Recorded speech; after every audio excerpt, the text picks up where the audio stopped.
కన్యారాశి వారికి ఈ సంవత్సరము 75% శుభ ఫలితాలు ఉన్నాయమ్మా. ఇక్కడ ఆదాయ వ్యయాలు కూడా ఇంచుమించు బాగానే ఉన్నాయి. ఆదాయం 8, వ్యయము 11, రాజపూజ్యము అవమానం 2 సరిసమానంగా 3గా సూచిస్తోంది. ఆదాయం బాగానే ఉన్నది, ఖర్చులు కొంచెం ఎక్కువగా గోచరిస్తున్నాయి. కాబట్టి ఆ విషయంలో ధనాన్ని సద్వినియోగం చేసుకోవాలి. ఖర్చు చేసేటటువంటి సందర్భంలో అది మంచి అభివృద్ధినిచ్చేటటువంటి ఖర్చుగా చేయాలి. అంటే పెట్టుబడులుగా మార్చారనుకోండి, అది భవిష్యత్తులో వినియోగం అవుతుంది. అలాగే ఇక్కడ రాజపూజ్యాలు సన్మానంగా ఉన్నాయి కాబట్టి ఎటువంటి ఇబ్బంది లేదు.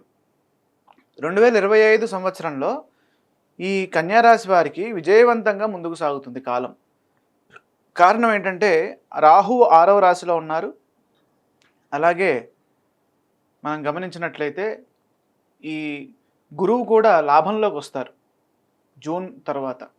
కాబట్టి 2 గ్రహాలు, పెద్ద గ్రహాలు యోగిస్తున్నాయి. అంటే రాహువు, ఇటు గురువు. కాబట్టి అత్యధిక కాలం అనుకూలంగా ఉంది. రాహువు 6వ రాశిలో ఉండడం వల్ల శత్రువులపై విజయాన్ని సాధిస్తారు. అలాగే ముఖ్యమైన కార్యక్రమాల్లో సానుకూల ఫలితాలు ఉంటాయి. జూన్ తర్వాత ఏకాదశస్థ ఉచ్చ బృహస్పతి విశేషమైనటువంటి దైవబలాన్ని ఇస్తున్నారు. ఆ సందర్భంలో గృహ నిర్మాణాది కార్యక్రమాలు మంచి ఫలితాన్ని ఇస్తాయి. మీ వల్ల కొందరికి ఉపకారం జరుగుతుంది. ప్రతిభతో పెద్దల్ని మెప్పించి గొప్ప ఫలితాలను పొందుతారు. ధర్మబద్ధంగా ప్రయత్నాన్ని కొనసాగించాలి.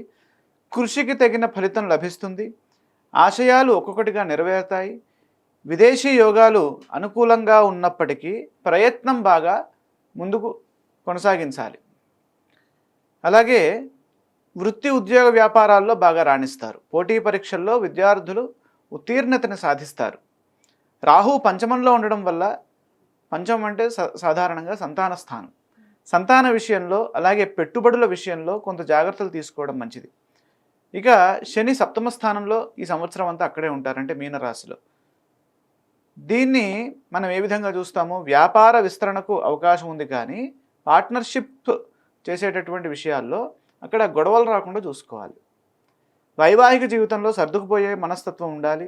ముఖ్యంగా జూన్ 2 నుండి అక్టోబర్ 31 వరకు గురువు లాభస్థానంలో ఉచ్చరాశిలో ఉన్న కారణం చేత ఈ సంవత్సరానికే అత్యంత గుర్తింపును సాధించే సమయం ఇది కన్యారాశి వారు.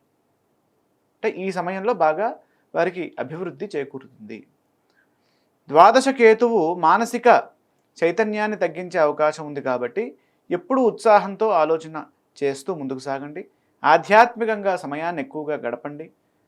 అదేవిధంగా ఈ సంవత్సరము శని ధ్యానంతో పాటుగా ఈ పంచమరాహువు అంటే డిసెంబర్ నుంచి పంచమంలోకి వస్తారు కాబట్టి శని రాహువుల యొక్క ధ్యాన శ్లోకాలు చదువుకోవడము మేలైన ఫలితాన్ని ఇస్తుంది.